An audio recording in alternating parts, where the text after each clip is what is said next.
Welcome to California Edition. My name is Brad Pomerance, and we are joined by Pete Peterson. He is a nominee for Secretary of State in the great state of California. Congratulations, sir. Made it through the primary, top 2 vote getter. How'd you do it? Well, Brad, I'd love to say that we knew exactly how we were going to perform, but we actually never did any internal polling. Really? But I think the main reason we were able to make it through is that our campaign has always been about approaching the issues of civic engagement in a bipartisan way. At the same time, I think I bring a certain level of expertise, given the work I do at Pepperdine, to the office. Tell us about that work. Sure. So I head up something called the Davenport Institute for Public Engagement. It is based at Pepperdine in Malibu. And while I do teach— Tough life. I know, Tough life. it's terrible. Right. But most of the work I do while I do teach a class there is outside the classroom. I get around the state either training or consulting with government officials in how to improve how they do public engagement, whether that's through leading a better process or using technology.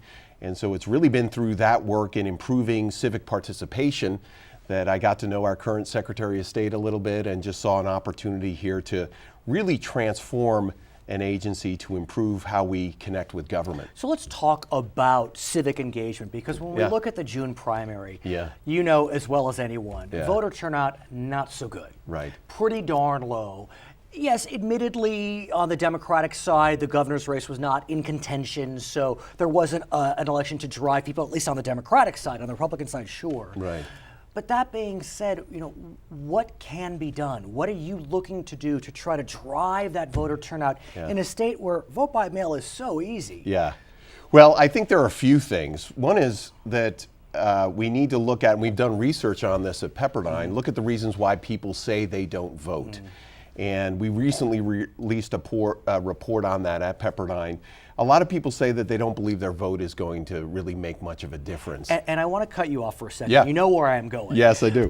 There was a controller's race in the state of California. Top 2 vote getters move on. Republican Ashley Swearingen, Mayor of Fresno, she comes in first. Correct. There's a battle for second place between Betty Yee and John Perez. Right. In the final analysis, Betty Yee beat John Perez by 1/100th of a percent. Right. Every vote counts, sir. It absolutely does. And again, I think then the message becomes, how do we communicate in light of what happened in the controller's race that your vote really does count? Because it wasn't just the controller's race. I think actually one of the important things our current Secretary of State did, that they actually had a single web page called Close Contest. Right, I know that page well. And you could scroll down over a dozen different races throughout the state where really in many cases, less than 100 votes really did sway who was making it through the top 2.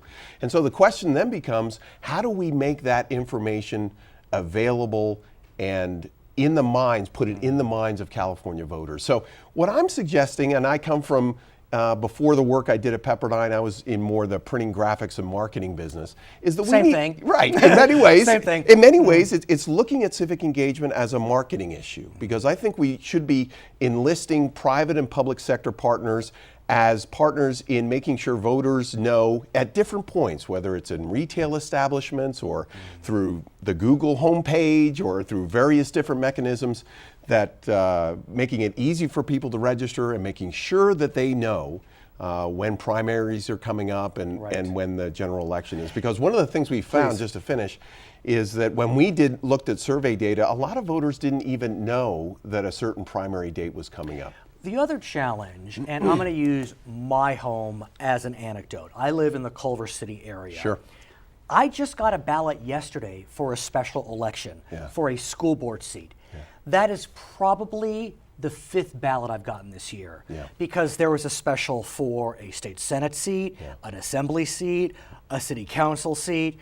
So in some ways, there's at least voter fatigue in some communities. Yes. I mean, and we haven't even gotten to the ballot initiatives that are also, an addition for for voters to consider. No, I definitely think now that would have to be working through legislators as well as county registrars as well. But I do see that there is a definite problem with the number of elections that we're having. I think there needs to be much more of a logical presentation. I think what's unfortunate is that in some cases it is in the interest of certain interests that few people turn out for these elections. You know, I've learned to recognize what you just said is accurate. Yeah.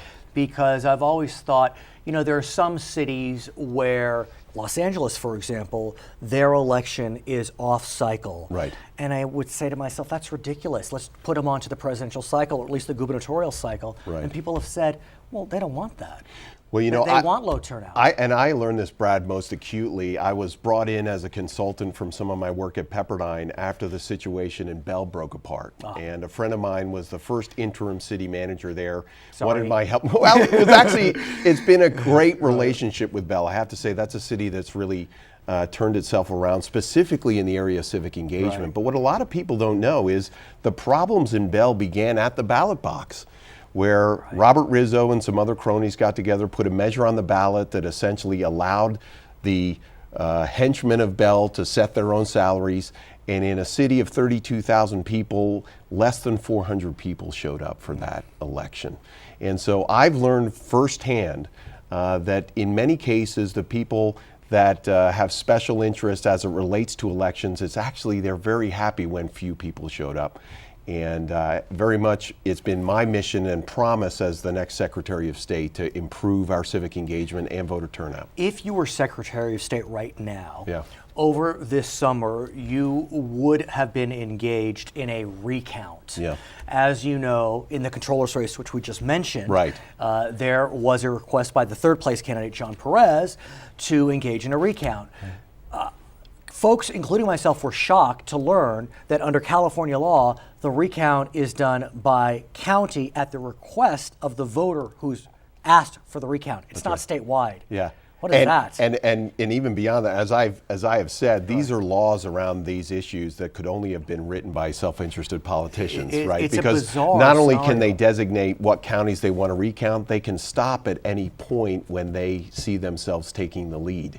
So even if they were to look out and say, well, I want to recount 6 different counties, if they find themselves in the lead after 3 counties, they can cut it off there. And then can the other candidate jump in and say, that would be the natural response. And as I understand it, if the recount went to full fruition, it would be finished after the November election. That's how long it would take. Right. And so what I'm proposing, and other states do something similar to this, is that we have an automatic trigger number. I'm proposing that if a race has 2 opponents that are within 0.5%, 0.05% of each other, that would automatically trigger a recount. And most states have that. Isn't that Many true? states do, and I think really here in California it's necessary because whatever comes out of the current system, voters are not going to trust it. I want to shift gears slightly. We're so focused on the voting side of the Secretary of State's office, Right. which is an important side, but there's also the business registration side. Right. And we know the rap California gets, fair or not, that we're overregulated, Yeah. we're a morass when it comes to bureaucracy. Yeah. What do you hope to do on that front? Well, this is the part of the office that I'm actually most excited about, Brad. I'm a former small business owner myself, and my wife is a small business owner here in California. And as I get around the state, one of the things I hear back so often from small business owners and entrepreneurs is just how difficult it is to work with this office. You can't register your small business online in California like you can in other states. You can't file your annual statement of information online in California as you can with other states. Small business owners... Isn't this California? I mean, aren't we supposed to be the tech capital of the world? Well, the distance between Sacramento and Silicon Valley seems short on a map, but it really is, Yes. it's thousands of miles. And so really what I'm looking to bring is a technologically forward-thinking approach. We need to totally transform the Secretary of State website, not only to make it easier for businesses to register and get information, but we should do what other states are doing, quite frankly, through the Secretary of State's office to survey small businesses. I've proposed that we should take the business registration form and dissolution form and ask survey questions of small businesses about why you're starting up in the state and why you're leaving. Right? When Toyota left, nobody asked them any exit interview questions. Okay, his name is Pete Peterson. He's one of the nominees for the California Secretary of State's office. My name is Brad Pomerance, and this is California Edition.